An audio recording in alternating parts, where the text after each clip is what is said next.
O silêncio domina o planeta.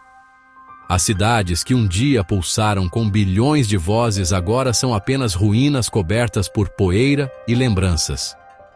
Entre elas, duas pessoas. Um homem e uma mulher. O último casal da Terra.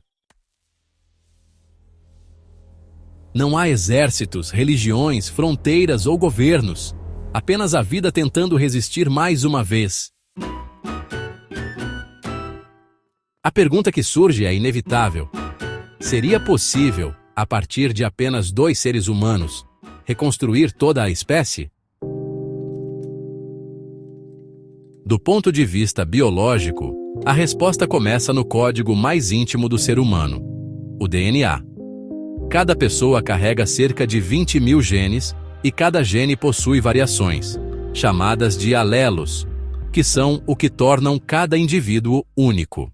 A diversidade genética é essencial para a sobrevivência de uma espécie, pois garante que algumas pessoas possam resistir melhor a doenças, ao ambiente e às mutações inevitáveis que ocorrem ao longo do tempo. Quando essa diversidade é reduzida, a população se torna vulnerável.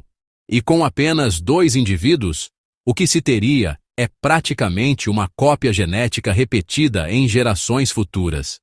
A primeira geração de filhos desse casal seria geneticamente viável, pois ainda não haveria sobreposição de material genético idêntico.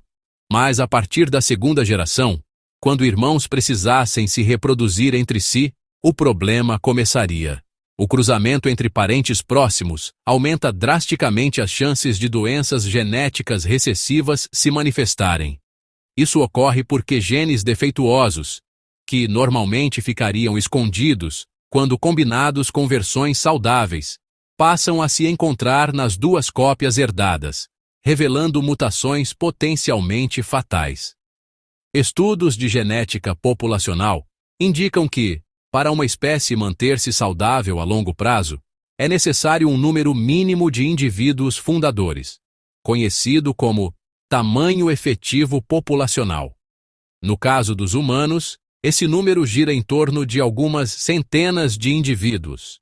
Mesmo populações humanas isoladas, como tribos antigas, já mostravam sinais de declínio genético quando ficavam abaixo desse limite.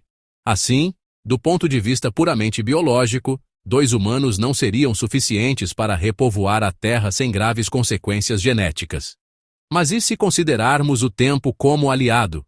Se o casal inicial tivesse muitos filhos, e ao longo de séculos, esses descendentes fossem se misturando entre si, as mutações poderiam se acumular a ponto de inviabilizar a espécie em poucas gerações.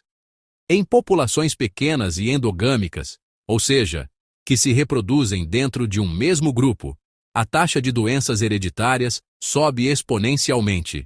É o que se observou em dinastias reais da história, onde casamentos entre parentes próximos resultaram em deformidades, infertilidade e transtornos genéticos graves. Matematicamente, a situação também é desanimadora. Uma mulher saudável, em condições ideais, poderia ter um filho a cada 9 meses, mas o corpo humano exige tempo para recuperação entre gestações, e complicações podem surgir sem infraestrutura médica. Mesmo supondo uma taxa de natalidade elevada e sem mortalidade infantil, o crescimento seria extremamente lento. Em 100 anos, essa população dificilmente ultrapassaria algumas dezenas de pessoas, todas geneticamente próximas. A curva de crescimento populacional só se tornaria relevante após séculos, mas o acúmulo de problemas genéticos seria inevitável antes que a diversidade pudesse se restabelecer. Além disso, há o fator psicológico. A ideia de ser os últimos representantes da humanidade carregaria um peso imensurável. A solidão, a falta de propósito coletivo e o fardo de saber que cada erro pode custar o futuro da espécie seriam pressões enormes para qualquer ser humano. Mesmo que biologicamente fosse possível gerar filhos, manter uma sociedade funcional e emocionalmente estável seria um desafio quase impossível. E então entra o dilema ético.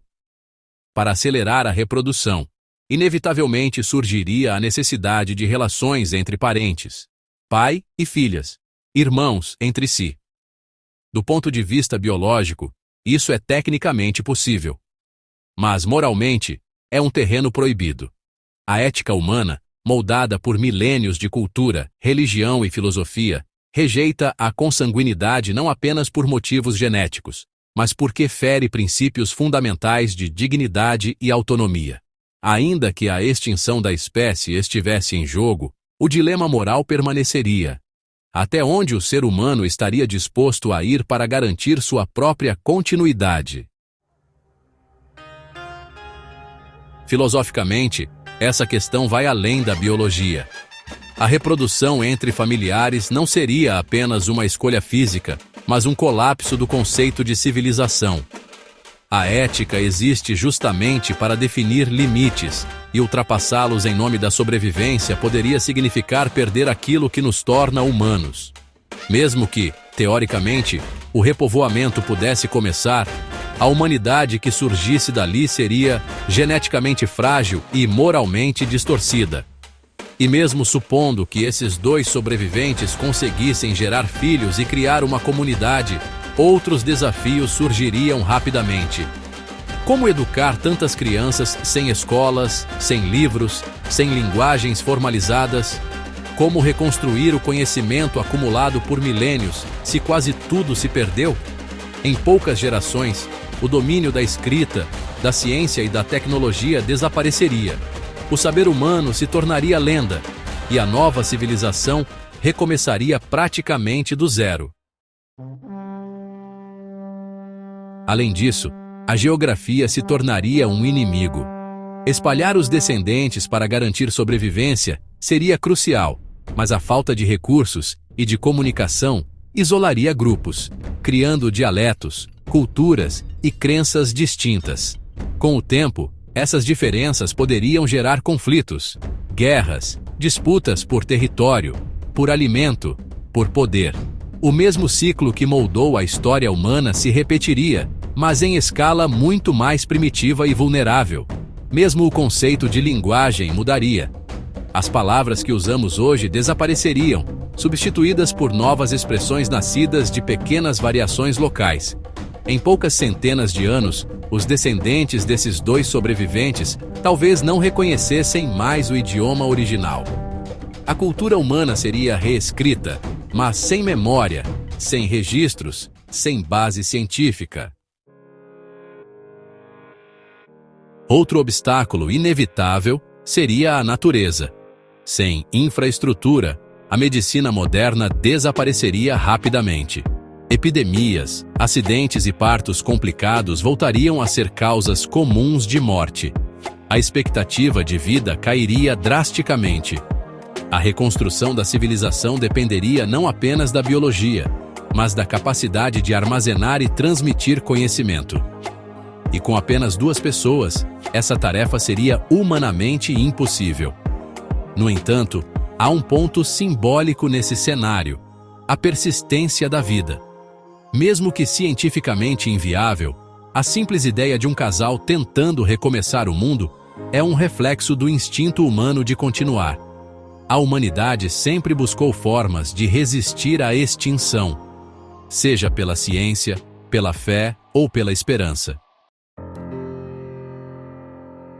Mas em última análise, a resposta permanece clara: 2 seres humanos sozinhos não conseguiriam repovoar a Terra de forma sustentável.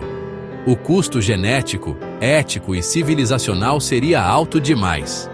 A diversidade que levou milhões de anos para ser moldada não poderia ser recriada por apenas 2 genomas.